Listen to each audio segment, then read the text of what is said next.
The beginning after the end के एक नए एपिसोड में अब सबका स्वागत है। अगर आपने पिछले सारे एपिसोड्स नहीं देखे हैं जल्दी से देख लो, क्योंकि इस एपिसोड के बाद से सब कुछ बदलने वाला है और मुझे लगता है कि इसी एपिसोड के बाद से वॉर चालू होने वाला है। एपिसोड की शुरू में हम सबको देखते हैं और आर्थर के सामने डर्वस को देखते हैं। सब डर्वस को चीयर कर रहे थे, उसके लिए पागल हो रहे थे, पर यहाँ पे केवल ट्विनॉन्स और तेसिया को पता है कि आर्थर क्या चीज है और इसीलिए वो सब चुप थे। और इस तरफ डर्वस वो अपने एक्स के साथ तैयार था फाइट करने के लिए। अब आर्थर पूछता है, हाँ मानता हूँ मैंने फाइट के लिए हाँ कर दी है, पर ऐसा कोई रीजन है जिसके वजह से तुम मुझसे लड़ना चाहते हो? वो कहता है, हाँ बिल्कुल, ए मैन्स प्राइड। अब वहीं पे हम डॉर्गो को देखते हैं, वो उन दोनों का फाइट चालू करने वाला है। आर्थर की तरफ देख के सोचता है, मुझे पता है डर्वस कैसा सोल्जर है, वो बहुत ज्यादा कैपेबल है, पर ये किड ये डेफिनेटली उसे एक फाइट तो देगा ही। चलो देखते हैं क्या वो उतना ही स्ट्रांग है जितना कि प्रिंसेस कहा करती है। और फाइट चालू होते ही डर्वस अपनी जगह से इंस्टेंटली आर्थर के चारों तरफ घूमने लगता है और आर्थर तभी उसकी तरफ देखता है।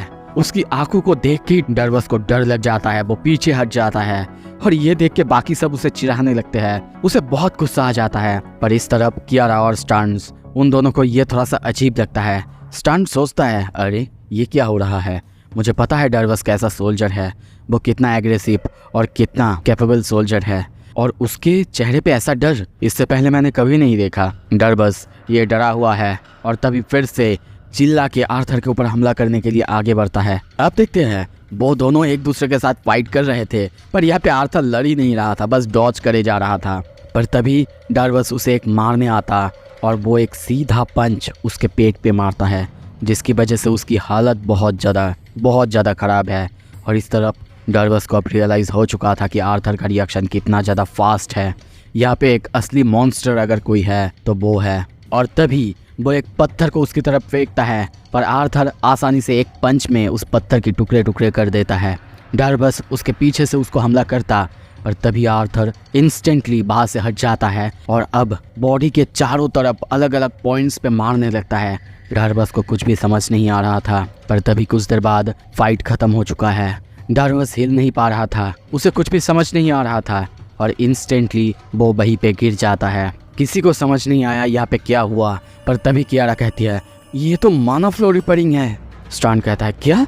हाँ मैंने सुना है लोगों के कुछ ऐसे वाइटल पॉइंट्स होते हैं, पर ये तो नेचुरली प्रोटेक्टेड होना चाहिए ना, पर ऐसा तो बॉडी में बहुत कम पॉइंट्स और बहुत सटल पॉइंट्स होते हैं ना, ये किसी को कैसे पता हो सकता है? मुझे लगता है कि हमने अभी अभी बहुत ज़्यादा अमेजिंग कुछ देख लिया है। और इस तरफ डर्वस को कुछ भी समझ नहीं आ रहा है, वो हिल क्यों नहीं पा रहा है। और तभी वहाँ पे आवाज़ आता है, तुम जल्दी ठीक हो जाओगे बच्चे, क्या लगता है आर्थर? और यहाँ पे हम और किसी को नहीं बल्कि एल्डर वेरियन को देखते हैं और उसके साथ में हम वहीं पे लॉर्ड एल्डीर को भी देखते हैं। कुछ देर बाद हम देखते हैं वो दोनों एक साथ हैं। एल्डर वेरियन उसके साथ मजाक कर रहे हैं और इस तरफ लॉर्ड एल्डीर सिल्वी को ग्रीट करता है और यहीं पे उनका थोड़ा सा मिल मिलाप होने लगता है। ये मैं थोड़ा सा स्किप कर दे रहा हूँ क्योंकि यहाँ पे कुछ इंपॉर्टेंट तो है नहीं। पर तभी कुछ देर बातें करने के बाद एल्डर वेरियन कहता है कि हम लोग जा रहे हैं। तेसिया कहती है, क्या अभी हम लोग? पर एल्डीर कहता है, नहीं बच्चे, तुम नहीं, तुम यहीं पे रहोगे। ये सुन के तेसिया कहती है, क्या आर्थर अभी अभी तो आया ना और अभी वो जाएगा? ये सुन के तभी एल्डर वेरियन गुस्सा करते हैं और कहते हैं, तेसिया मैंने तुमसे पहले क्या कहा था, याद तो है ना? तुम अब एक सोल्जर हो तो सोल्जर की तरह रहना सीखो, जिसमें सबका भला है वही तुम्हें करना होगा। ये सुनते ही तेसिया उन्हें सैल्यूट करती है और कहती है, यस कमांडर। यहाँ तक कि जाने से पहले लॉर्ड एल्डीर तेसिया को कहते हैं, तेसिया तुम पहले से बहुत ज़्यादा स्ट्रांग हो चुके हो, बस कुछ ही महीनों में। बहुत अच्छे। वो कहती है, हाँ मास्टर, थैंक यू। आर्थर ये सुनता है और सोचता है, मास्टर? लॉर्ड एल्डीर तेसिया को सिखा रहे हैं, ये मैंने एक्सपेक्ट नहीं करा था।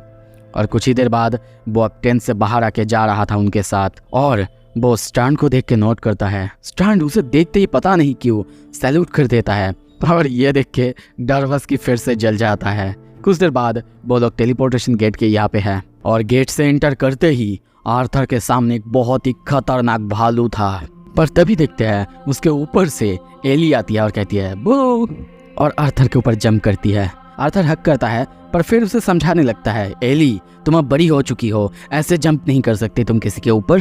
पर तभी सामने मॉम और डैड आते हैं। आर्थर उन्हें देख के थोड़ा सा सैड होता, पर तभी वो दोनों उसे आके हक कर लेते हैं। उसे कुछ भी समझ नहीं आ रहा था। वो कहता है मुझे समझ नहीं आ रहा है, मैंने सोचा था। पर एलिस कहती है जिस पर्सन को मैंने इतने समय तक रेज करा और वो अगर इतने सालों के बाद वापस आता है तो ये तो वो डिजर्व करता ही है ना।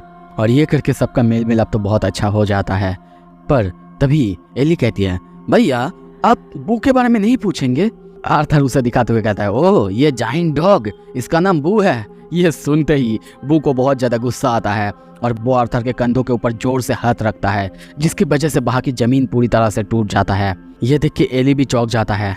पर तभी आर्थर उसके हाथों को हटाते हुए कहता है आई सी, ये बू का कुछ ज़्यादा ही टेम्पर है। ये देख के बू थोड़ा सा सैड होता है। पर यहाँ पे आर्थर को पता चलता है कि वो दोनों बॉन्डेड है और वो दोनों बात कर सकते हैं। और यहाँ पे आर्थर को ये भी पता चलता है कि बू को लॉर्ड विंडसम ने ही उसे दिया था एक गिफ्ट के नाते। और अब 2 साल हो चुके हैं, 2 सालों में ही बू इतना बड़ा हो चुका है। पर तभी लॉर्ड एल्डीर आर्थर को उनके साथ जाने के लिए कहता है।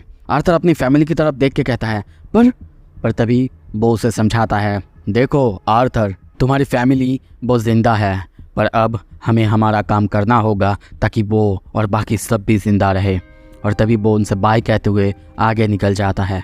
सिल्वी कहती है आई एम ग्लैड आपकी सिस्टर अब अकेली नहीं है। आर्थर कहता है हाँ बिल्कुल। सीन शिफ्ट होता है। अब हम देखते हैं उन तीनों को ही एक मीटिंग हॉल में। यहाँ पे आर्थर पूछता भी है बाकी कोई भी नहीं है, जैसे कि डायरेक्टर वुड्स का या फिर कोई भी लेंसेस क्वींस, कोई भी नहीं। पर ये सुन के वो दोनों एक दूसरे की तरफ देखते हैं, थोड़ा सा सैड होते हैं। एल्डर वेरियन सिंथिया के बारे में कहता है, जो सुन के आर्थर बहुत ज़्यादा शौक होता है। उसे बहुत गुस्सा भी आने लगता है। और तब वो कहता है तो फिर बताइए, मुझे सब कुछ बताइए। और अब हमें यहाँ पे पता चलता है सभी फाइट की तैयारी, वॉर की तैयारी कर रहे हैं। जैसे कि द ग्लिडर्स वो डार्क में जाके ड्वार्फ्स के साथ अच्छे रिश्ते बनाने की कोशिश कर रहे हैं। दूसरी तरफ प्रिंसेस कैथलीन और प्रिंस कार्टिस वो दोनों फ्रंट लाइन पे माना बीस्ट के साथ फाइट करके अपने आप को तैयार कर रहे हैं। और उनके फैमिली वो कसल पे है प्रोटेक्शन के लिए, और हिल्सथिया वो कहीं और चले गए हैं। और आर्थर अब अपने पापा और मम्मी के बारे में भी पूछता है कि वो दोनों वॉर ज्वाइन करने के बारे में सोचे हैं क्या। पर यहाँ पे उन्हें पता चलता है कि नहीं, वो दोनों घर पे ही रहेंगे, क्योंकि रे ने कहा है कि अभी एली छोटी है, जब वो थोड़ी सी बड़ी हो जाएगी। ये सुन के वो थोड़ा सा स्माइल करता है, खुश होते हुए कहता है चलो अच्छा है, मैं नहीं चाहता था कि मेरे सामने मेरे होते हुए मेरे मॉम डैड मर जाए। तो चलिए अब असली मीटिंग चालू करते हैं। मुझे नहीं लगता कि आप लोगों ने मुझे यहाँ पे ये बोलने के लिए बुलाए हैं। यहाँ पे बातें करने के बाद आर्थर के सामने लॉर्ड एल्डीर एक शिप की डिज़ाइन रखते हैं। आर्थर उस डिज़ाइन को अपने सामने देख के पूरी तरह से चौंक जाता है और कहता है कि ये दिखाती हो उसे। एल्डीर कहता है यह शिप तुम्हारे ही डिज़ाइन को कॉपी करके बनाया गया है आर्थर, पर ये हमारी नहीं बल्कि अल्क्रियंस की है। ये सुन के आर्थर को बहुत ज़्यादा गुस्सा आ जाता है कि ऐसा क्यों, उसके डिज़ाइन को चोरी करके। पर तभी एक बंदा आता है और कहता है कमांडर लॉर्ड, उन लोगों को देखा गया है, वो लोग यहाँ पे आ रहे हैं, द अल्क्रियन शिप्स। ये सुनते ही आर्थर पूरी तरह से डर जाता है। पता नहीं आर्थर को क्या होता है, वो वहाँ से दौड़ने लगता है गेट की तरफ। यहाँ तक कि सिल्वी भी उसकी तरफ देखने लगती है। वो दौड़ते दौड़ते गेट के पास पहुँचता, पर तभी एक सोल्जर उसे कहता है अपने नेम और बिजनेस बताइए। पर आर्थर उन्हें धक्का दे के आगे जाने लगता है, पर वो सोल्जर उसे वहीं पे रोक लेते हैं। आर्थर उन्हें दरवाज़ा ओपन करने के लिए कहता है, पर वो लोग उसे जाने ही नहीं देते। कहते हैं लॉर्ड एल्डीर या फिर कमांडर वेरियन की तरफ से कोई भी परमिशन अब तक नहीं आया। पर वो कहता है एल्डीर और वेरियन, मैं दोनों को जानता हूँ, दोनों को पता है मैं कहा। पर ये सुनते ही उन दोनों को गुस्सा आता है, क्योंकि इतने बड़े पोजीशन पे बैठे हुए उन दोनों को वो नाम से ऐसे बुला रहा है। ये सुन के वो कहता है कमांडर वेरियन और लॉर्ड को तुम ऐसे कहते हो। पर तभी आर्थर अपना ऑरा रिलीज करता है, जिसकी वजह से दोनों को घुटन होने लगता है। और आर्थर कहता है अच्छा होगा कि मुझे जाने दो। पर तभी पीछे लॉर्ड एल्डीर आते हैं, उसे समझाते हैं और ये भी कहते हैं ये आर्थर है, वो जब चाहे जा सकता है या फिर आ सकता है। पर आर्थर इसके बाद ऐसा कभी मत करना। और तभी गेट ओपन होता है, आर्थर दौड़ के आगे जाने लगता है। सीन शिफ्ट होता है, हमें दूसरी तरफ सिंथिया को दिखाया जाता है। उसके ही साइड में हम 2 बंदों को देखते हैं, या फिर अजीब से कुछ क्रीचर्स। वो लोग आपस में बात करने लगते हैं। तुमने बहुत सारा इन्फॉर्मेशन दे दिया, जितना हो सकता था। तुम्हारा नॉलेज सच में काम आएगा डायरेक्टर। सोचो तुम्हारी वजह से जो मिलियन लाइव्स बचेंगे। पर यह अच्छा है अगर तुम अभी यहीं पे अब मर जाओ, क्योंकि तुम्हारा काम तो पूरा हो चुका है ना। पर तभी सिंथिया आँख खोलती है और अपने आप को बिस्तर में पाती है। सोचती है कि लॉर्ड अल्दीर ने शायद उनके कर्ज को हटा दिया होगा। पर तभी वो ऊपर जब देखती है उन दोनों को नोटिस करती है। पर तभी हमें पास्ट के सीन दिखाया जाता है या फिर कोई ऐसा ड्रीम सीक्वेंस जिसमें हम यंग बेरियन और यंग सिंथिया को देखते हैं। वो दोनों बातें कर रहे थे, बहुत अच्छे से टाइम स्पेंड कर रहे थे। हमें यहाँ पे पता चलता है ये तब की वक्त है जब सिंथिया केवल आई थी, जब कोई भी जायरस एकेडमी नहीं था। वो दोनों जायरस एकेडमी बनाने के बारे में बातें कर रहे थे। यहाँ तक कि सिंथिया लॉर्ड वेरियन को पटाने की कोशिश भी करती है, पर उससे कोई लाभ नहीं होता क्योंकि वेरियन एक एल्फ है और वो कहता है कि एल्फ बहुत ज़्यादा लॉयल होते हैं। और अब यहाँ पे वो लोग एक ऐसी एकेडमी की बात करने लगते हैं जो कि बहुत ज़्यादा शानदार हो। और ऐसे ही कुछ देर बातें करने के बाद जब वेरियन जाने लगता है, सिंथिया उसे पीछे से बुलाने की कोशिश करती है, रोकना चाहती थी, कुछ कहना चाहती थी, पर वो आगे जाने ही लगता है। और तभी पीछे मुड़ते हुए कहता है, अरे मैं बूढ़ा हो चुका हूँ, तुम नहीं, आ जाओ। पर तभी उसके हाथ में वो खून देखता है और तभी देखते हैं उसका नींद खुल जाता है। मतलब ये सब कुछ उसका एक ड्रीम था। पर वो कुछ और कहता, तभी जोर से चिल्लाने की आवाज़ आता है और वो लोग सब दौड़ने लगते हैं। इस तरफ आर्थर भी दौड़ रहा था और फिर से दौड़ते दौड़ते वो एक दरवाजे के गार्ड के पास आता है जो कि फिर से खुलना नहीं चाहता था। पर अब आर्थर अपने आप को रोकना नहीं चाहता या फिर समय को बर्बाद नहीं करना चाहता और इसी वजह से वो सिल्वी को ट्रांसफॉर्म होने के लिए कहता है। सिल्वी ट्रांसफॉर्म होता है और वो सब देख के पूरी तरह से डर जाते हैं। और तब हम देखते हैं सिल्वी उस केप को तोड़ते हुए ऊपर से निकल जाती है और कुछ ही देर बाद उड़ते हुए वो एक जगह आके उतरता है। आर्थर धीरे धीरे आगे जाने लगता है और इस तरफ वेरियन भी अंडरग्राउंड यानी सिंथिया के पास धीरे धीरे आ रहा था। सब बहुत ज़्यादा दुखी थे, पर जब वो भी सामने देखता है पूरी तरह से डर जाता है क्योंकि सामने बहुत सारे कांटे थे और उसी में खून लगा हुआ था और वो वहीं पे बैठ जाता है। उसके सामने सिंथिया मरी पड़ी थी। वो ये देख के चिल्लाने लगता है, रोने लगता है। पर अब आर्थर सोच रहा है, मैंने कभी अपने आप को इस दुनिया को बचाने वाला कोई हीरो नहीं माना, पर जिनसे मैं प्यार करता हूँ उनको बचाने के लिए मुझे ये फाइट करना ही होगा।